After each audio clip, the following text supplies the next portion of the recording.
The knife was still on the kitchen counter when Evelyn heard her brothers laughing in the next room, counting the money they thought they'd already made. 50,000. That was her price. Not a wedding gift, not a dowry, a debt payment. Her own father had sold her to a man named Draven Kessler, a collector known on the docks for breaking fingers before he broke contracts, and he was arriving at dawn to collect what he'd paid for. Evelyn didn't wait to hear the rest. She moved through the dark house the way she moved through her restoration work, quiet, precise, careful not to disturb a single thing out of place. A bag of tools, 2 changes of clothes, the small brass compass her mother had left her before she died, back when this house still had warmth in it. She didn't take anything else. She didn't want anything else to remind her of the people sleeping down the hall. The window in her room opened onto the roof of the porch, and from there, a drop she'd measured 100 times in her head, but never had the courage to take. Tonight, courage wasn't a choice. It was the only thing standing between her and a man twice her age who collected debts in more ways than one. She landed hard on the wet grass, rolled, and ran. Rain needled her face as she cut through the alleys of Coastport, past shuttered fish markets and boats groaning against their ropes. Somewhere behind her, a light switched on in the house. She didn't look back. She'd made one call before she left, to a woman named Marguerite, an old friend of her mother's who worked in the shadows of the city's less legal business dealings, someone who said she knew a way out if you're desperate enough to take it. Evelyn was desperate enough. The address Marguerite gave her led to a squat stone building near the harbour's edge, unmarked, with a single light burning behind frosted glass, a magistrate's office that didn't officially exist. Evelyn pushed the door open, soaked and shaking, expecting to find some tired old clerk with a stamp and a bribe to take. Instead, she found him. He was standing by the window with his back to her, tall, dressed in a dark suit that looked wrong for 4 in the morning, too sharp, too deliberate, like a man who never let anyone see him unprepared. When he turned, Evelyn's breath caught. He wasn't old. He wasn't cruel-looking either. His face was calm in a way that unsettled her more than anger would have, the stillness of someone who had long ago stopped being surprised by anything. "You're the one Marguerite called about," he said. Not a question. "I need papers," Evelyn said, her voice cracking despite herself. "Marriage papers. Tonight. I don't care who it's with, I just need to not be available by morning." Something flickered behind his eyes, not pity, which she'd braced for, but something closer to recognition, like he understood exactly what kind of morning she was running from. "I'm Cassian Vance," he said, stepping forward and offering nothing else, no explanation, no conditions. "Sit. It'll take 5 minutes." It took 4.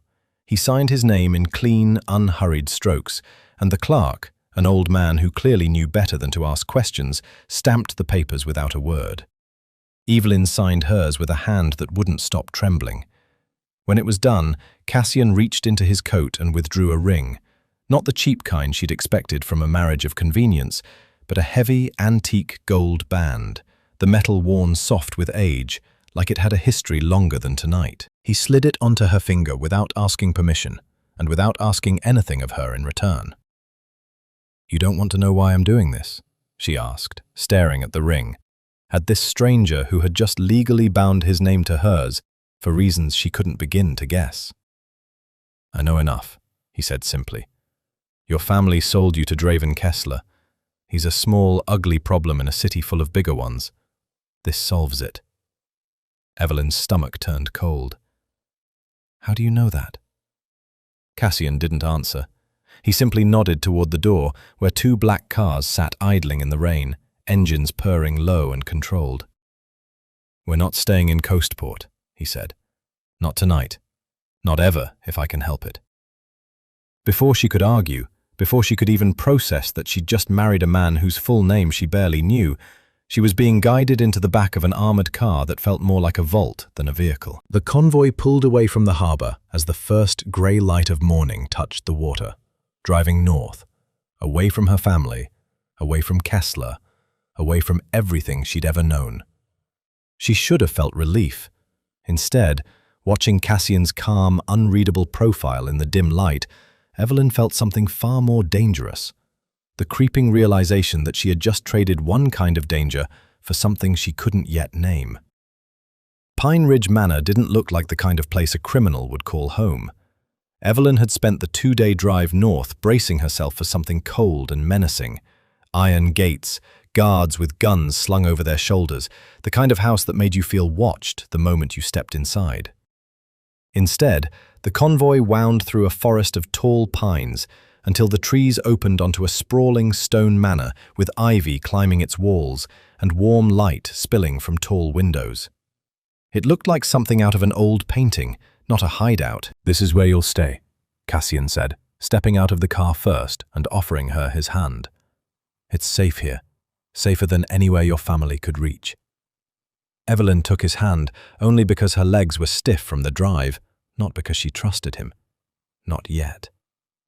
The inside of the manor surprised her even more than the outside. She'd expected sparse, functional rooms, the kind of place a man stayed in but never really lived in. Instead, she found deep leather armchairs worn soft with use, shelves of old books with cracked spines, and a fire already crackling in the main hall, as if someone had known exactly when they'd arrive. "Your room is upstairs, second door on the left," Cassian said. "Mine is on the other side of the house." Evelyn blinked. "Separate rooms?" "This isn't that kind of marriage," he said, and there was no mockery in it, no suggestion either, just fact. "You needed to disappear. I needed a reason no one would question. That's all this is, unless you decide otherwise." It should have reassured her. Instead, it left her strangely unsettled, like she'd been handed a kindness she didn't know how to hold. 3 days passed, and Cassian kept his word in every way that mattered. He didn't linger in doorways, he didn't ask questions about her past or expect gratitude for saving her from it. Meals appeared without him hovering to watch her eat them. When she mentioned, almost by accident, that she restored antique furniture for a living, he said nothing that night, but by morning, a private studio had been set up in the East Wing, stocked with tools finer than anything she'd owned back home. Resin kits, gilding brushes, solvents she'd only ever seen in catalogues. "You didn't have to do this," she told him, running her fingers over a set of German carving chisels. "I know," he said, and left her to it. By the third evening, Evelyn had settled into something like a routine. She found herself in Cassian's private library after dinner, drawn less by curiosity about him and more by an antique mahogany cabinet tucked into the corner, a beautiful piece, but neglected, its hinges rusted and one drawer swollen shut with age. Her hands itched to fix it. It was the first thing in days that felt familiar. She worked by lamplight, easing the swollen drawer free with careful, patient pressure, the way her old mentor had taught her, never force what can be coaxed. When it finally gave, it revealed something the cabinet's original owner had clearly never meant anyone to find. A false bottom, cleverly built into the drawer's base, the seams disguised beneath a layer of aged veneer. Evelyn hesitated only a second before prying it open. Inside lay a leather-bound ledger, its pages dense with handwriting, numbers, and symbols she didn't recognize. Roots, it looked like, and figures too large to be anything ordinary. Beneath it sat something heavier, a thick brass seal engraved with an anchor wrapped in chain links, worn smooth at the edges from years of handling. Her stomach dropped before her mind caught up to why. She was still holding the seal when she heard footsteps behind her. Cassian stood in the doorway, and for one terrifying second, Evelyn braced herself for the version of him she'd been quietly expecting all along. The mask slipping, the calm cracking into something violent. She'd read enough, heard enough whispers about men like this, to know how these moments usually ended. Instead, he simply walked in and sat across from her, unhurried, like she hadn't just uncovered something meant to stay buried forever. "I should have moved that cabinet before you got here," he said. "That's on me, not you." "What is this?" Evelyn asked, holding up the ledger, her voice steadier than she felt. "Cassian, what is this?" He was quiet for a moment, studying her the way he might study a decision with real consequences. Then he spoke, plainly, without flinching from a single word. "I run the Iron Syndicate," he said. "Every port, from Coast Port to the Northern Strait, moves through me, one way or another. That ledger isn't a secret I keep from people I trust. It's a secret I keep from people who'd use it to hurt them." Evelyn's hands went cold around the brass seal. "You're a criminal." "I'm a lot of things," he said, not defending himself, not softening it either. "But I want you to hear this clearly, because I won't repeat it. Nothing about what I do touches you. Not the danger, not the blood, not the weight of it.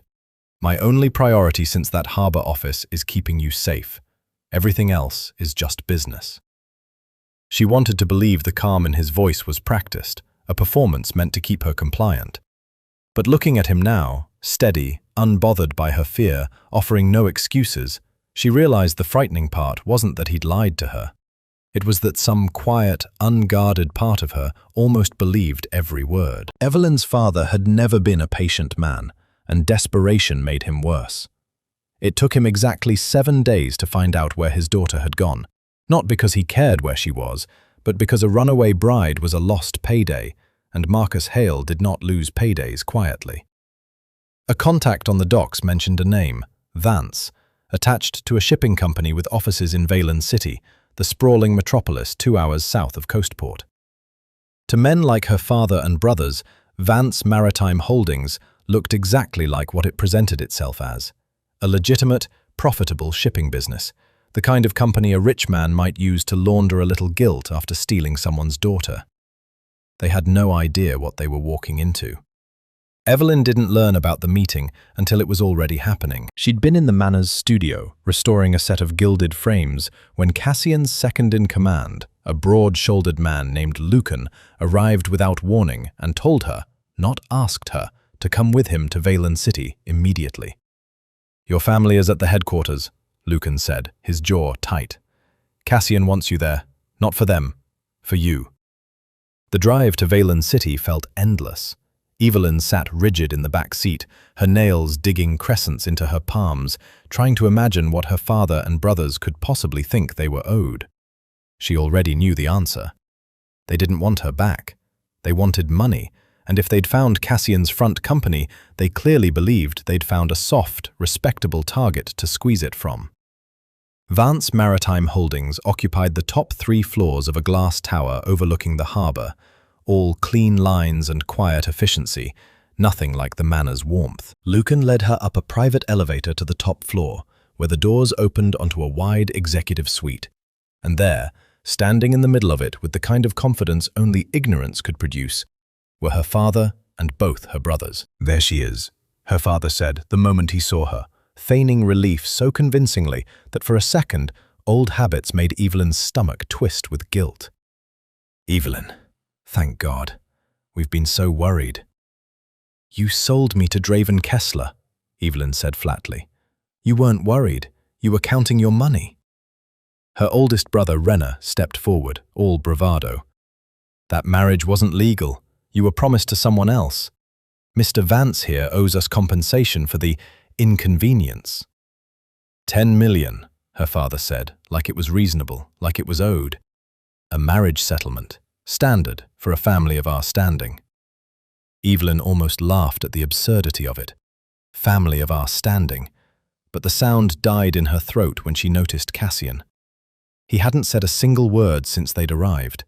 He sat behind his desk near the window, jacket off, sleeves rolled with the kind of stillness she now recognized as far more dangerous than shouting. He let her father finish. He let the silence stretch long enough to become uncomfortable, watching them the way a man watches an animal that doesn't yet realize it's already caught. Then he raised one hand.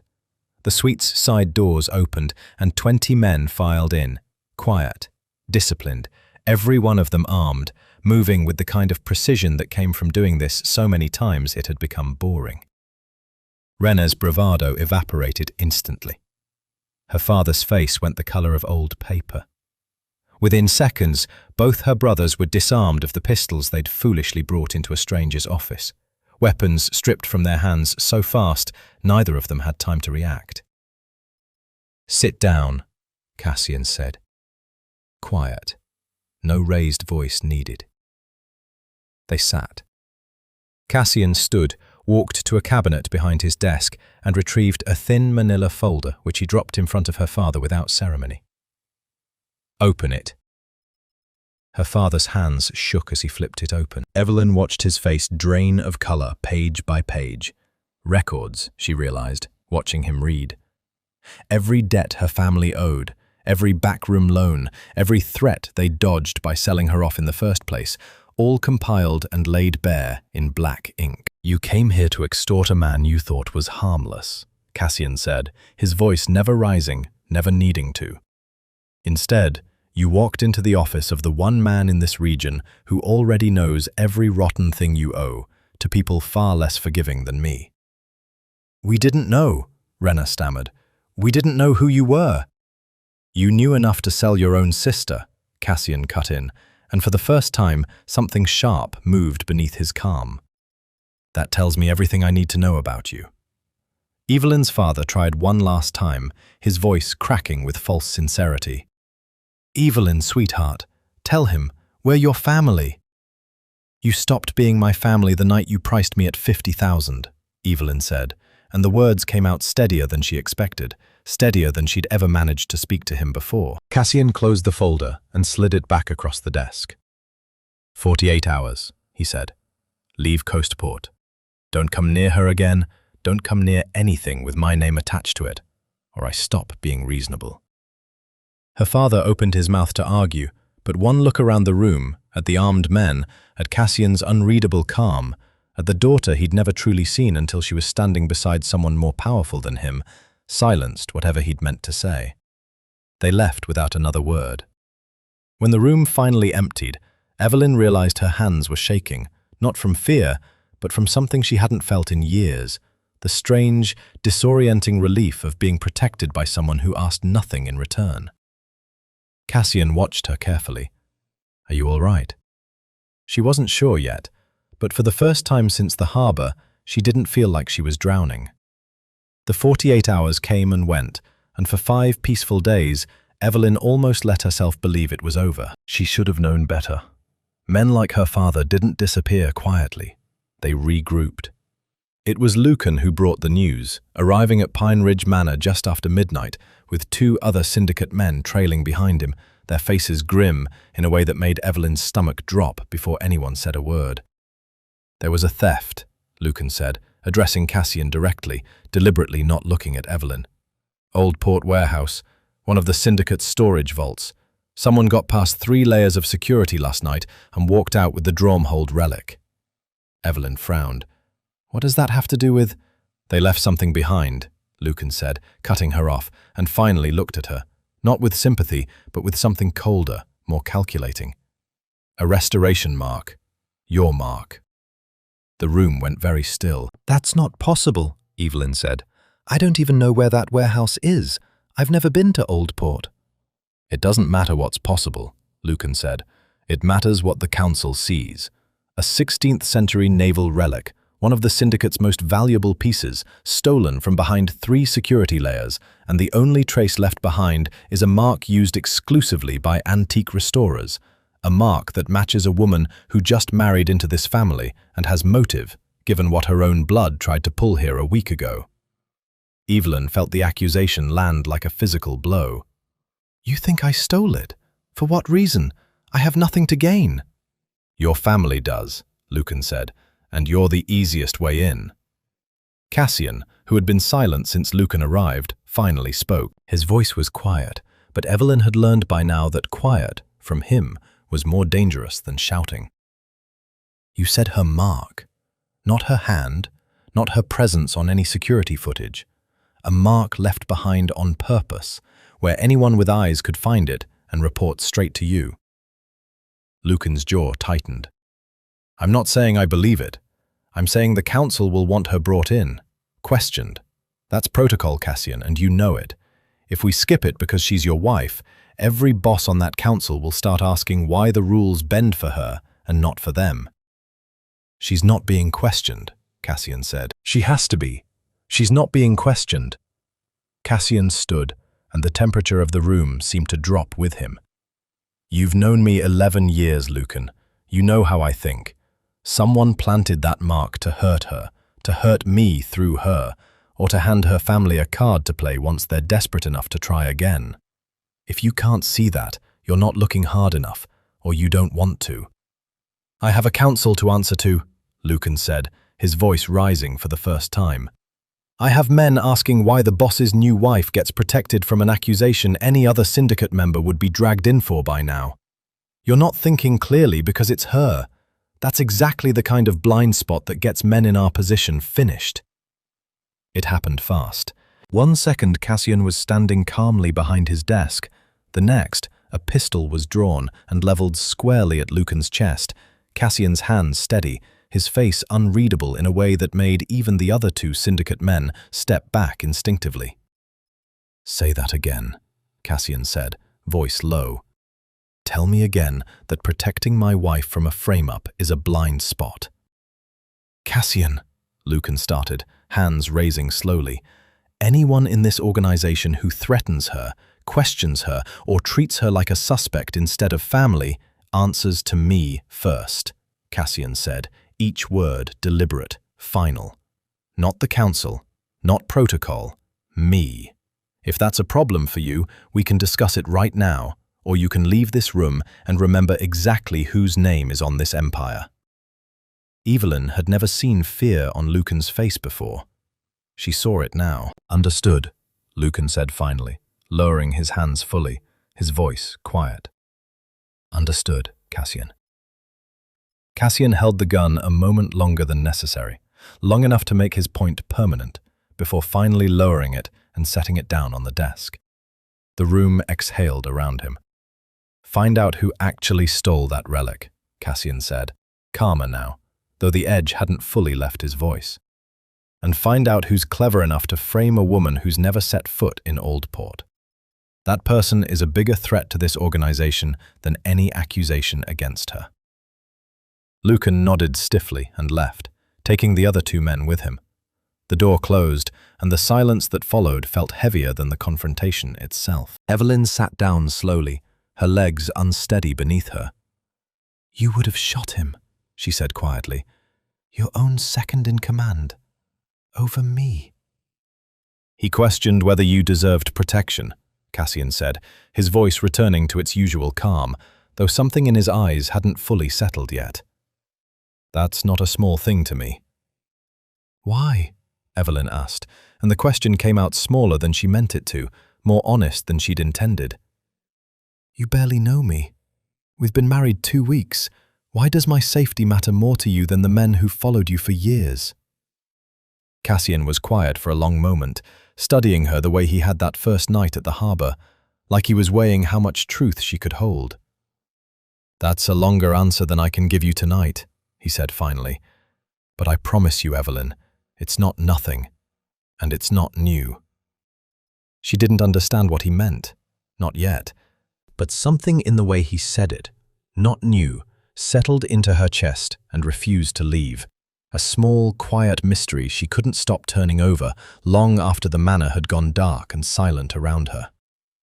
2 days after the confrontation with Lucan, Cassian laid a thin folder on the studio table where Evelyn worked, careful not to disturb the frame she was re-gilding. High-resolution photographs, he said, of the display case where the relic was kept, before and after the theft. I had a technician document everything before the council could touch it. If someone framed you, the answer is probably in these details somewhere. You know restoration. You'll see things they won't. Evelyn set down her brush and pulled the folder toward her, grateful for something to do besides sit with the quiet dread that had been building since Lucan's visit. If she could prove her innocence herself, she wouldn't have to depend on Cassian's protection alone. She could stand on her own 2 feet in a world that had already decided she was guilty. The photographs were clinical, sharp, the kind taken by someone trained to document a crime scene rather than appreciate what had been lost. The Draumhold relic, a naval instrument encased in reinforced glass, according to the file, over 400 years old, had been removed with surgical precision. Whoever took it hadn't smashed anything. They'd disarmed a pressure sensor, lifted the glass dome cleanly, and left almost nothing behind. Almost nothing. Evelyn spent the better part of an hour studying the close-up shots of the display's base, the velvet lining, the brass fittings that had once held the relic in place. It was the kind of careful, patient looking she'd spent years training herself to do, not looking at what was obviously there, but at what shouldn't be. She found it on the fourth pass. A faint residue, barely visible even in the high-resolution image, smeared along the inner rim of the glass dome where it had been resealed after removal. To anyone else, it might have looked like a cleaning smudge, easily dismissed. But Evelyn had spent years around solvents, and this one had a particular sheen to it under raking light, an oily, slightly amber cast that didn't match standard glass cleaner or anything sold commercially. She knew that sheen. She'd grown up watching her father use it. "This is Velmora extract," she said aloud, more to herself than to Cassian, who was reading nearby. "It's a restoration solvent, but not one you'd find in any regular supply catalogue. It's mixed privately. My father's workshop has used a version of it for as long as I can remember. He gets the base compound from a specific dealer in Coastport because it's better for antique glass than anything on the open market." Cassian looked up sharply. "You're certain?" "I mixed it myself as a teenager, more times than I can count," Evelyn said, holding the photograph up so he could see the faint sheen along the edge. "It's not something you'd stumble onto by accident. Whoever handled this display had access to my father's private stock, or knew his exact formula well enough to replicate it." "So it wasn't a random thief," Cassian said slowly, piecing it together. "Someone who framed you also had access to your father's tools." "No," Evelyn said, feeling the pieces click into place with a sickening clarity. "It wasn't someone with access to his tools. It was him, or one of my brothers, using his supplies. They didn't just accuse me because I was convenient. They used my own family's methods to make sure the mark looked authentic. This wasn't outsiders framing me. This was them, covering their own theft."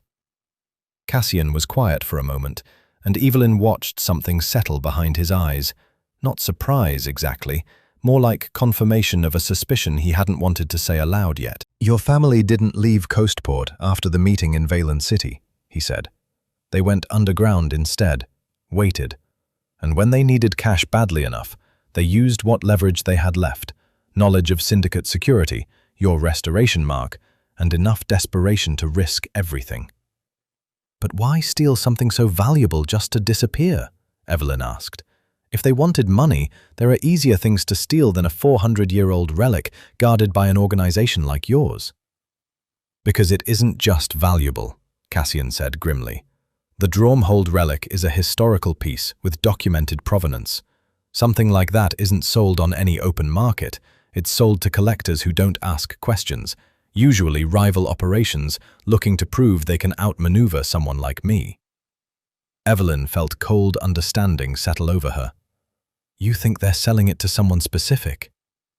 Cassian pulled out his phone, scrolling through something briefly before turning the screen toward her.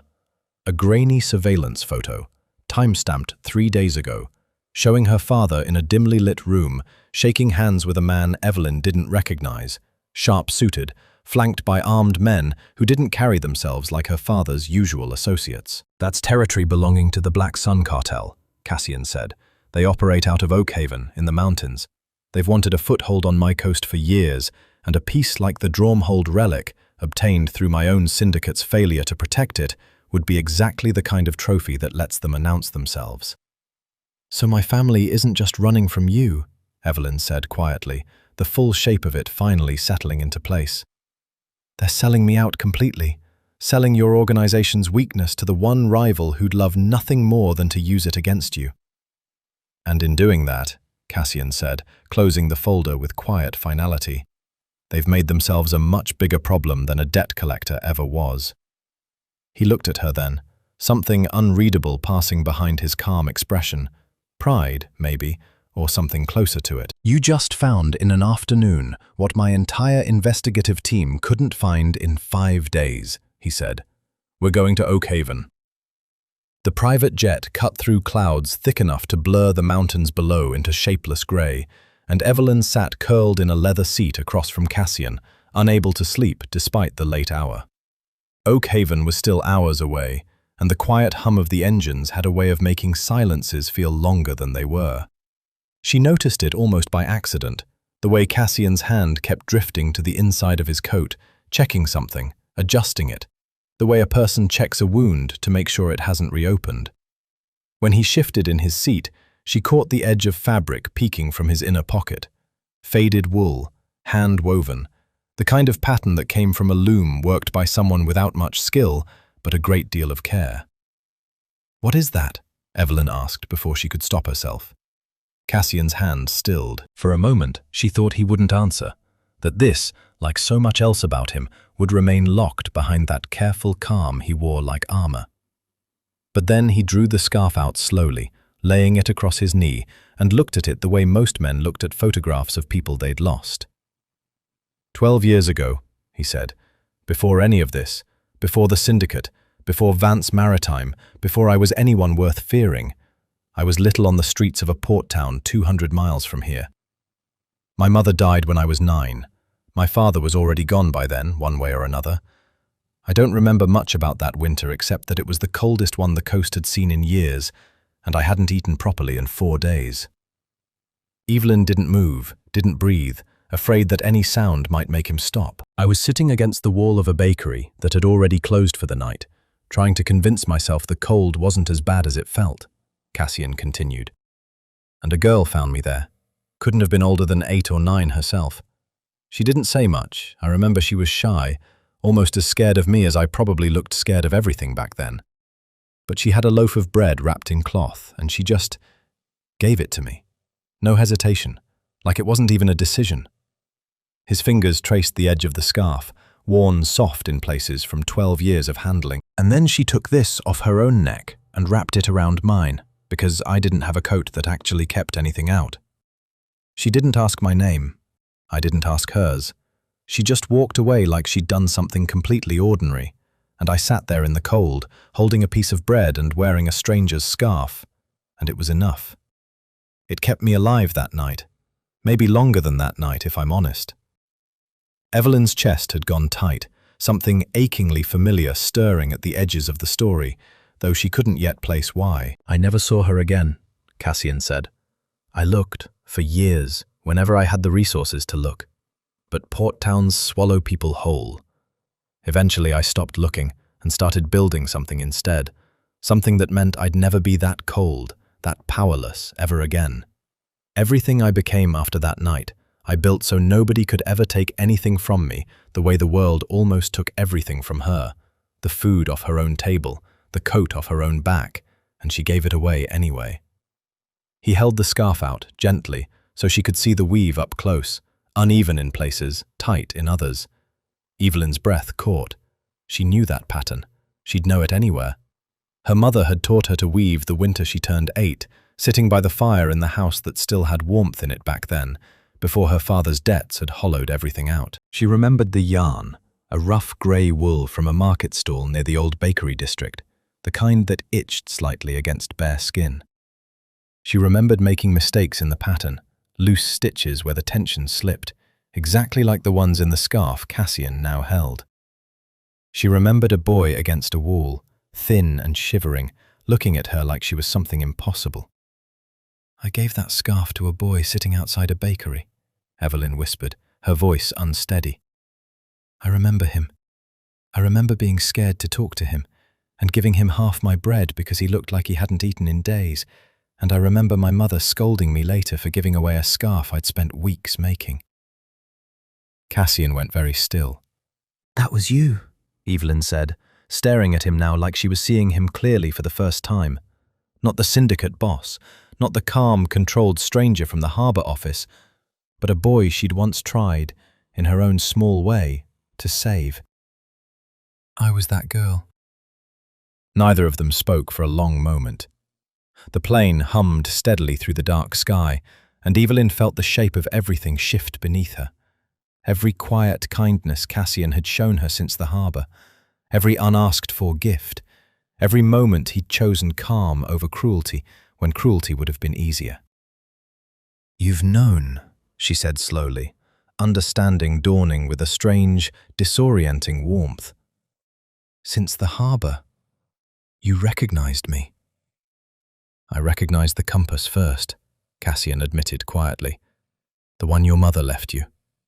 I saw it around your neck that night at the magistrate's office, and I knew. The same craftsmanship, the same maker's mark I'd seen carved into the scarf's edge years ago. I wasn't certain until just now. But I've spent 12 years wondering if I'd ever find the girl who saved my life for nothing in return. Why didn't you tell me? Evelyn asked, her voice barely above a whisper. Because I needed you to choose to trust me on your own, Cassian said. Not because of a debt from past. I didn't marry you to repay a kindness, Evelyn. I married you because the moment I saw you again, everything I'd built since that winter finally made sense. Oakhaven at night looked like a place carved out of the mountain's own shadow, steep, forested slopes rising around a scattering of lights that belonged to no official map. The auction house itself sat halfway up the ridge, an old timber lodge disguised as a private hunting retreat, the kind of place that could host 100 wealthy men without a single neighbor ever noticing. Evelyn watched it from the back seat of an armored vehicle parked half a mile down the mountain road, her heart hammering against her ribs. After everything from the past hour on the plane, after learning the truth about the scarf and the boy she'd once tried to save, she had almost let herself forget the reason they'd come to Oakhaven at all. Her family was inside that building right now, minutes away from selling a stolen relic to men who wanted nothing more than to see Cassian's empire fall. You're staying here, Cassian said, checking the weapon holstered beneath his jacket with the same calm precision he brought to everything. This isn't a place for you tonight. They're my family, Evelyn said. Whatever they've done, I want to see this end. That's exactly why you're staying in this car, Cassian said, and though his voice was gentle, there was no room to argue with it. I need to know you're safe while I make sure this ends the right way. I promise you'll see everything you need to see once it's over. Evelyn nodded reluctantly, watching him step out into the cold mountain air, flanked by a dozen men she hadn't even noticed gathering in the trees around them. Dark clothing, quiet movements, nothing like the chaotic violence she'd half expected from a criminal raid. This was something else entirely. Controlled, almost surgical. From inside the car, she watched the lodge's lights flicker once, then die completely, plunging the entire ridge into darkness. Somewhere inside the vehicle, a radio crackled softly. Power's down, her voice reported. Sector secure, moving in. There was no gunfire, no shouting, nothing like the movies had taught her to expect from a raid like this. Just an unnerving quiet that stretched on for what felt like an hour, but was probably closer to 20 minutes. The kind of silence that came from men who knew exactly what they were doing and didn't need noise to prove it. When the radio crackled again, it was Cassian's voice this time, low and even. Bring her up. It's over. Evelyn's driver opened the door, and she climbed out on unsteady legs, following two syndicate men up the dark mountain path toward the lodge, now lit only by portable lanterns carried by Cassian's people. Inside, the auction hall looked like a scene frozen mid-collapse. Overturned chairs, a scattering of stunned, well-dressed men sitting on the floor with their hands zip-tied. And in the center of it all, standing beneath a single lantern, the Black Sun Cartel's lead negotiator, glaring at Cassian with a hatred that didn't quite mask his fear. And beside him, disarmed and pale, stood her father and both her brothers. Evelyn, her father started, the same practiced desperation from Valen City returning to his voice. Don't, she said quietly, and something in her tone made even Renner flinch. Cassian crossed the room to a reinforced case sitting on the auction podium, its glass lid already cracked open by his men. Inside, resting on dark velvet, was the Drawmhold relic, an ornate brass navigational instrument, centuries old, its surface catching the lantern light in a way that made it easy to understand why men were willing to kill over it. You almost sold my organization's failure to the one rival who spent years trying to carve out territory on my coast, Cassian said, addressing the cartel negotiator without raising his voice. That's not just theft. That's an act of war. We had no idea it was stolen syndicate property, the negotiator said quickly. The seller assured us. The cellar, Cassian said, glancing at Evelyn's father. Assured you of a great many things, I'm sure. He lifted the relic from its case with careful hands, the same steady precision Evelyn had come to recognize from him, and passed it to one of his men for safekeeping before turning back to the negotiator. Tell your people in Oakhaven this, Cassian said. The Black Sun Cartel does not touch my coast. Not through theft, not through purchase, not through a desperate family looking to make a quick profit off my failures. The next time anyone from your organization sets foot on territory that belongs to me, I won't be nearly this restrained. The negotiator, wisely, said nothing. Cassian's men moved efficiently after that, securing the cartel's remaining associates, confiscating records, dismantling in under an hour what had clearly taken weeks to arrange. Evelyn stood frozen near the entrance, watching her father and brothers sit zip-tied on the cold floor, stripped of every ounce of the arrogance they'd carried into Valen City just days before.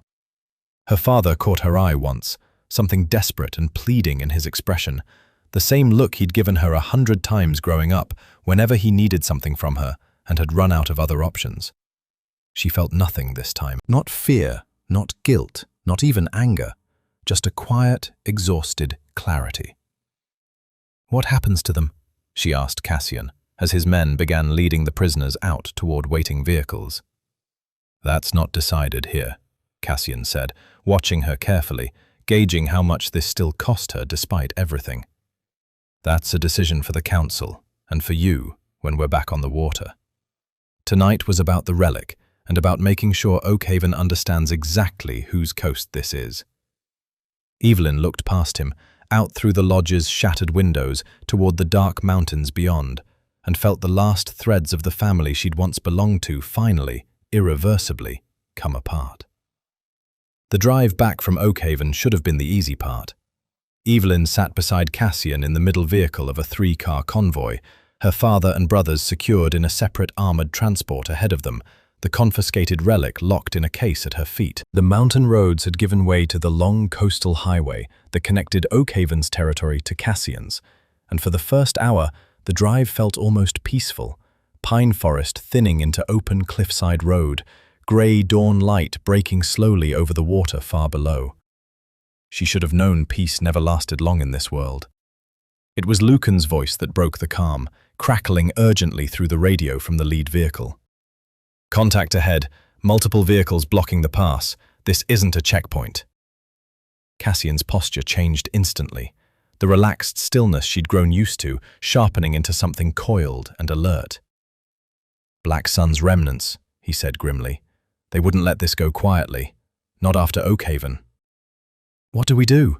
Evelyn asked, her pulse already climbing. You get down and you stay down, Cassian said, voice firm but controlled. Whatever happens, do not open this door. The convoy slowed as the lead vehicle rounded a bend, and Evelyn caught a glimpse through the windshield of what waited for them. 2 black SUVs angled across the narrow highway pass, cliffside on one side, sheer drop on the other, no way around. Even from a distance, she could see men positioning themselves along the road's edge, weapons raised. Gunfire erupted before she could process what was happening. The world became noise and motion, the sharp crack of rounds striking reinforced glass, the convoy's engines roaring as drivers executed maneuvers clearly rehearsed for exactly this scenario. Cassian's hand pressing firmly against her shoulder, forcing her down into the footwell of the car as bullets pinged uselessly off the armored frame. Stay down, he repeated, his own body angled protectively over hers, even as he reached for the radio with his free hand. Lucan, punch through their left flank. I want that pass cleared in 90 seconds. Evelyn couldn't see much from where she crouched, but she felt everything. The violent lurch as their driver swerved hard, the deafening return fire from Cassian's men as they engaged the ambush, the controlled chaos of an organization that had clearly trained for moments exactly like this one. It wasn't panic, it was precision, even under fire, and somehow that terrified her more than the gunfire itself, a stark reminder of exactly what world she'd married into. She felt Cassian shift above her, heard the driver's door of their own vehicle crack open despite his warning, heard him issuing rapid commands to the men outside with a steadiness that didn't waver even as rounds struck dangerously close to their position. "Cassian," she started, fear finally breaking through. "I'm not going anywhere," he said, voice low against her ear. And for one strange moment, amid all the chaos, it was the calmest she'd felt since Oakhaven. The firefight lasted less than 5 minutes, though it felt endless from where Evelyn crouched, flinching at every impact against the car. Then, as suddenly as it began, the gunfire tapered into scattered, retreating shots before falling silent altogether. Cassian's voice came through the radio once more, sharper now, checking positions, confirming casualties, confirming the pass was clear. "We're clear," he finally said, easing back from over her and allowing her to sit up. "They're retreating. We lost no one on our side." Evelyn's relief lasted only until she saw the dark stain spreading along Cassian's sleeve. "You're hurt," she said, reaching for his arm before he could deflect her. "It's minor," Cassian said, though the slight tightness in his jaw told a different story. "Shrapnel, probably from the door frame. It's not deep." "Minor doesn't mean nothing," Evelyn snapped, more forcefully than she intended, fear sharpening into something closer to anger now that the danger had passed. "You could have been finished." "So could you," Cassian said quietly. "That's why I did what I did." They reached a syndicate safehouse an hour later, tucked into a quiet stretch of coastline far from the highway pass, and Evelyn insisted, despite 2 of Cassian's men offering to summon a medic, that she would tend to the wound herself. "You don't have to do this," Cassian said, sitting reluctantly on the edge of a bed while she gathered supplies with hands that hadn't fully stopped shaking. "I know," Evelyn said, cutting away the ruined sleeve with careful, practiced movements, the same steady precision she brought to restoring fragile, broken things. "But I want to." She cleaned the wound in silence, more focused on the careful work of her hands than on the questions crowding her mind. It wasn't deep, as he'd said, but the sight of blood on his skin, blood that had come dangerously close to costing her something she wasn't ready to lose, had shaken something loose in her she couldn't fully name yet. "You didn't hesitate today," she said quietly, wrapping the wound with practiced care. "Not once. Even with bullets hitting the car, you didn't hesitate to protect me." "I told you once," Cassian said, watching her hands work. "Everything I do to keep you safe. That hasn't changed since the harbor. It won't change now." Evelyn tied off the bandage and sat back, finally letting herself look at him fully. Not the syndicate boss who commanded 20 armed men with a single raised hand, not the calm, controlled stranger from the magistrate's office, but simply a man who had thrown himself between her and gunfire without a second thought. 12 years after a scared, starving boy had once let a scarf keep him alive. "I used to think I traded one danger for another, marrying you," she admitted softly.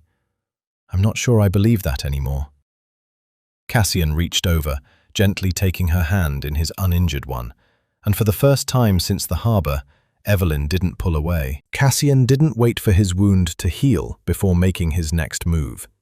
2 days after the ambush, Evelyn found herself aboard his flagship vessel for the first time, a massive, fortified ship anchored offshore that served as the Iron Syndicate's command center, more floating fortress than boat. Steel corridors, reinforced hulls, a command bridge bristling with communication equipment that looked more suited to a military operation than a criminal enterprise. Cassian had insisted she come with him this time, no separate car, no waiting behind while he handled things out of sight. "After the ambush, I'm not leaving you anywhere I can't see," he said simply, as if that explained everything, and to Evelyn, it did. The bridge was already full of activity when they arrived, syndicate officers monitoring screens that tracked shipping lanes up and down the coast, voices low and urgent as reports came in from ports she'd never heard of. Cassian moved through it like he belonged to the ship itself, every man straightening as he passed, every conversation sharpening the moment he entered a room. "Status," he said, taking his place at the head of the command table. "Black Sun's retreating forces made it back to Oakhaven territory," an officer reported. "They're regrouping, but their numbers took a hit at the ambush. If we move now, before they can rebuild— "We're not attacking Oakhaven directly," Cassian said. "That's what they want. A war they can frame as self-defense, something that turns other syndicates against me for escalating first. We do this the way that actually hurts them." He turned to another officer. "Full maritime lockdown. Every port, every shipping lane, every supply route that touches my coast. I want it locked down within the hour. Nothing moves in or out without going through me first." Evelyn watched, quietly fascinated despite herself, as the order rippled outward through the room. Phones rang. Radios crackled. Within minutes, she understood she was witnessing something far larger than she'd realized. Not just one man's personal territory, but an entire economic network bending instantly to a single command. "What does a lockdown actually do?" she asked quietly, once the initial flurry of activity settled into a steady hum of coordinated movement. Cassian gestured for her to follow him to a quieter corner of the bridge, near a bank of screens displaying live shipping data along the coastline. "Every legitimate business on this coast, shipping, imports, exports, moves through ports I control, one way or another," he explained. "Every illegal operation moves through the same waters, because it's easier to hide contraband inside legal shipping lanes than create entirely separate routes. That means every syndicate boss, every cartel, every smuggling operation from here to the Northern Strait depends, in some way, on cooperation with me. And if you cut off that cooperation, then anyone still doing business with Black Sun does it without access to my ports, my routes, my protection," Cassian said. "Which means every supplier, every buyer, every ally they have left has to choose between continuing to work with a crippled cartel or staying in business with everyone else on this coast." Evelyn watched the screens as reports continued flooding in, ships being redirected, ports closing to unauthorized vessels, communication lines lighting up across what looked like dozens of separate operations, all responding to the same unspoken understanding. Cross Cassian, and the entire coast turned against you. By midnight, the scale of it had become undeniable. One by one, she watched syndicate captains and independent operators alike report back through the command channel, confirming they'd severed ties with Black Sun's remaining operations, unwilling to risk their own survival for a cartel already bleeding out from the Oakhaven raid. "They're not just following orders," Evelyn said slowly, understanding settling over her. "They're afraid of you." "They respect what happens to people who cross me," Cassian said. "Fear and respect aren't always different things in this world." Lucan appeared on the bridge sometime past midnight, his early attention from the confrontation at the manor replaced now with something more like quiet loyalty, watching the lockdown unfold with visible satisfaction. "3 of Black Sun's supply contacts have already cut ties," he reported. 2 more are asking for terms to switch allegiance entirely. At this rate, they'll be isolated by morning." "Keep the pressure steady," Cassian said. "No further violence unless they force it. I want them broken by economics, not bodies. It sends a clearer message." Evelyn found herself studying him in the low light of the command bridge. Not the calm stranger from the harbour, not even the protector who'd shielded her from gunfire, but something closer to what he truly was. A man who ruled through discipline and inevitability rather than chaos, who understood that real power didn't need to shout to be obeyed. By the time dawn broke over the water, reports confirmed what Cassian had orchestrated with quiet, methodical precision. The Black Sun cartel's operations had collapsed into disarray, cut off from supply lines, allies, and territory almost entirely within a single night. No further shots fired. No further ambushes. Just an empire brought to its knees through the simple, terrifying demonstration of exactly how much of this coast bent to Cassian Vance's will. Evelyn stood at the window of the command bridge as the sun rose fully over the water, watching the last of the reports come in, and felt something settle in her chest that she hadn't expected to feel toward this world of danger and calculated power. Something close to awe. "You did all of this in one night," she said quietly, "without a single bullet." "I did all of this," Cassian said, coming to stand beside her, because I refuse to let anyone threaten what's mine ever again. That includes you, Evelyn. Especially you. The council convened 2 evenings later in the flagship's grand hall, a wide, high-ceilinged room lined with dark wood and old maritime flags, the kind of space built to remind everyone who entered exactly how much history and power stood behind the man who ruled it. Evelyn had never seen the syndicate's full council gathered in one place before. A dozen men and women sat along a long table, captains and bosses from ports up and down the coast, each of them commanding territory and loyalty of their own. Yet every conversation in the room quieted the moment Cassian entered. Lucan stood near the head of the table, close enough to Cassian's side to signal, without needing to say it, that whatever tension had existed between them after the theft accusation had been resolved.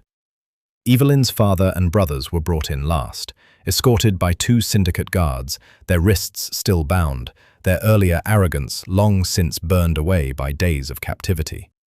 Her father looked older than she remembered, the desperation in his eyes now closer to genuine fear than performance. "Marcus Hale," Cassian said, standing at the head of the table, his voice carrying easily through the hall without needing to rise. "Renner Hale, Desmond Hale, you sold your own daughter to a debt collector, attempted extortion against my organization, orchestrated a theft that framed an innocent woman for a crime that could have gotten her finished by this very council, and sold what you stole to a rival cartel actively working against my territory. That is not a short list of grievances." Her father opened his mouth, some final plea forming, but Cassian raised a hand, and the room fell silent instantly. "I've spent 3 days deciding what to do with you," Cassian continued. "My council expected executions. Given everything you've done, no one at this table would have questioned that decision." Evelyn's stomach tightened. She hadn't let herself imagine this moment clearly until now, standing at the edge of the hall, watching her father's face drain of color at the word executions. "But this isn't only my decision to make," Cassian said, and turned to look at her directly, something gentler passing behind his controlled expression. "Evelyn, whatever happens to them tonight, I want it to be something you can live with, not something done in your name that haunts you afterward." The entire council turned to look at her, and for a long moment, Evelyn felt the weight of every eye in the room, waiting for her to decide the fate of the men who had raised her, men who had sold her like property, framed her for a crime, and would have let her die to save themselves. She thought of the girl she used to be, sitting by the fire while her mother taught her to weave, before her father's debts had hollowed out every warm thing in that house. She thought of the version of herself that might have begged for mercy on their behalf, out of some lingering, misplaced loyalty to blood that had never once been loyal to her. That girl was gone. She had left her on the rooftop the night she ran. "I don't want them gone," Evelyn said finally, her voice steady in a way that surprised even her. "Not because they deserve mercy. They don't. But I don't want their blood on anything that's mine. And I don't want to spend the rest of my life knowing I asked for it." A murmur passed through the council, some approving, some clearly disappointed by the lack of spectacle. Cassian nodded slowly, as if this answer confirmed something he'd already suspected about her. "Then here is what happens," Cassian said, addressing the room now rather than her family directly. "Every asset the Hale family holds, accounts, properties, whatever remains of their fortune, is seized by the syndicate as compensation for the theft and the attempted extortion. Every protection this organization has ever extended to them, however indirectly, through Coastport's territory, ends tonight. And they will be relocated, under permanent surveillance, to Ashgrave Island, where they will live out the rest of their lives with no access to the mainland, no contact with syndicate territory, and no ability to threaten anyone ever again." It wasn't death, but watching her father's face, Evelyn understood it was its own kind of ending. Total isolation, total powerlessness, everything they'd built through cruelty and desperation stripped away in a single sentence. "Evelyn," her father said, his voice cracking, some last desperate attempt at the daughter he thought he could still summon with the right words. "Please, we're still your family. Whatever we've done, you can't just..." You were never my family, Evelyn said, stepping forward, her voice carrying clearly through the silent hall. Family doesn't sell their daughter to a debt collector. Family doesn't frame someone for a crime they know she didn't commit. You taught me exactly what you were worth the night you priced me at 50,000, and I believed you completely. She looked at her brothers, at the fear and shame finally settling into their faces, and felt nothing shift in her chest at all. No grief, no regret, only a clean, final certainty. I'm disowning all three of you, she said, publicly, permanently, in front of this entire council. Whatever happens to you on that island, it happens without my name attached to any part of your future ever again. The guards led them out without further protest, her father's final glance toward her, carrying none of the arrogance he'd walked into Valen City with weeks earlier, only the hollow understanding that whatever power he'd once held over her had ended completely. When the hall finally emptied, Cassian crossed the room and stood beside her, quiet for a long moment before speaking. That couldn't have been easy, he said. It was easier than I expected, Evelyn admitted, surprising herself with how true it felt. I think I said goodbye to them the night I climbed out that window. Tonight was just making it official.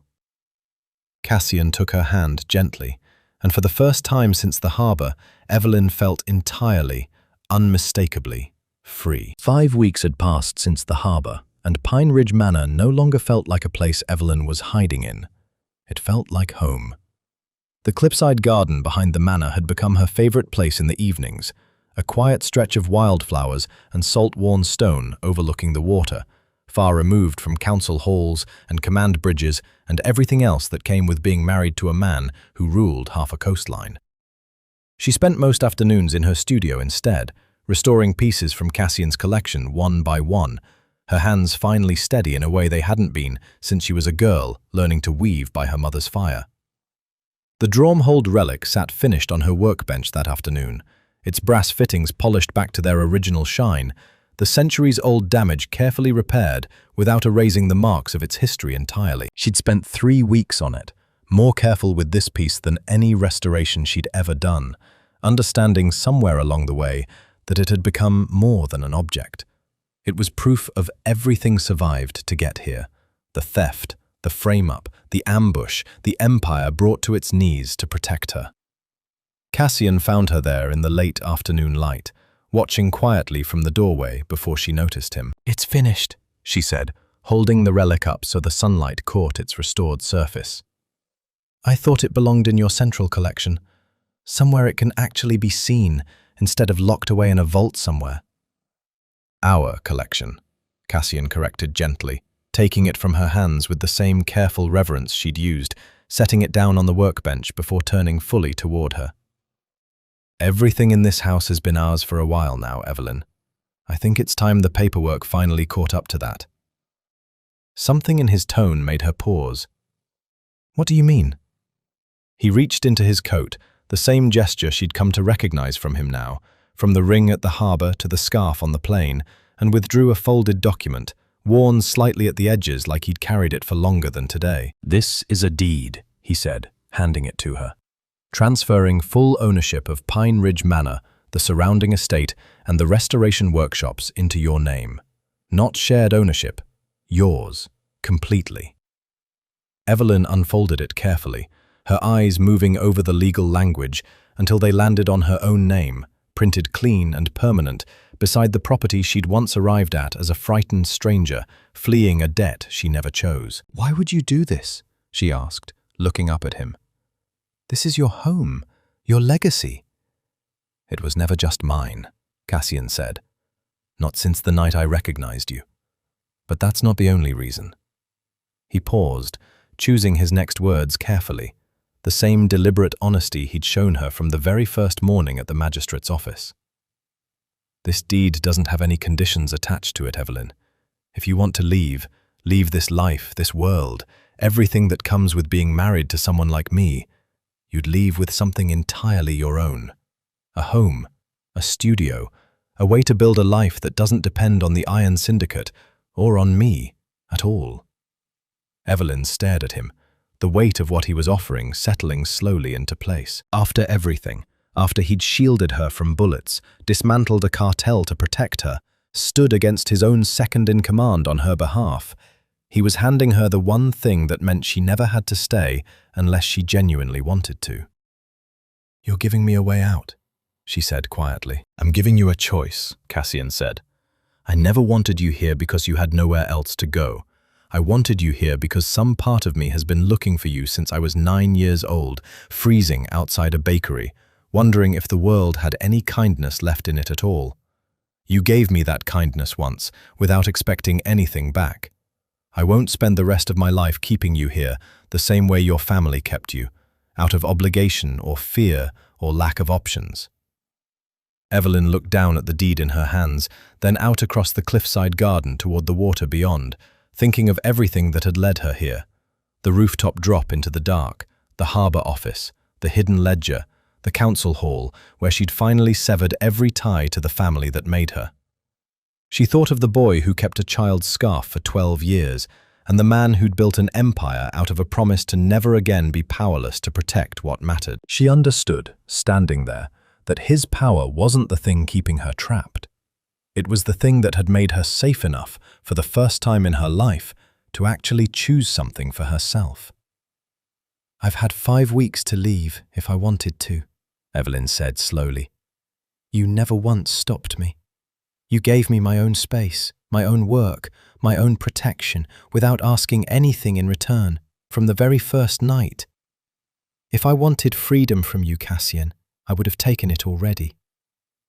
She folded the deed carefully and set it aside, then reached for his hand instead, the same hand that had placed a stranger's ring on her finger in a dim magistrate's office, the same hand that had shielded her from gunfire on a mountain highway, the same hand a starving boy had once wrapped in a hand-woven scarf 12 years before either of them understood what they were to each other. "I'm not staying because I have nowhere else to go," she said, lacing her fingers through his.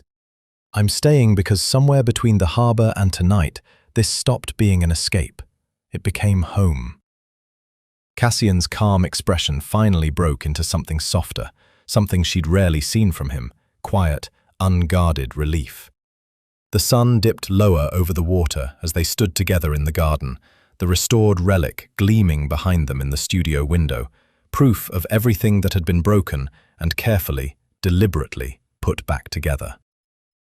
Evelyn had come to this coast running from a family that saw her as nothing more than a debt to be settled. She stayed because she'd finally found a place where she was seen as exactly what she was worth, and chose, with her whole heart, to remain the sovereign's queen.